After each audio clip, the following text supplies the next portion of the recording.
এদিকে ঢাকার উত্তরায় মাইলস্টোন স্কুল অ্যান্ড কলেজ ভবনে বিমান বিধ্বস্ত হওয়ার ঘটনায় আহত ব্যক্তিদের জরুরি চিকিৎসা সহায়তা দিতে ঢাকায় আসা ভারতীয় বিশেষজ্ঞ চিকিৎসক ও নার্সরা জাতীয় বার্ন প্লাস্টিক সার্জারি ইনস্টিটিউট পরিদর্শনে গেছেন।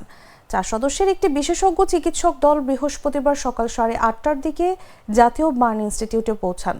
4 সদস্যের ভারতীয় চিকিৎসা প্রতিনিধি দলে রয়েছেন নয়াদিল্লির রাম মনোহর লোহিয়া হাসপাতাল এবং সাফদারজং হাসপাতালের অগ্নিদগ্ধ রোগীদের চিকিৎসায় বিশেষজ্ঞ 2 জন বার্নোপ্লাস্টিক সার্জন।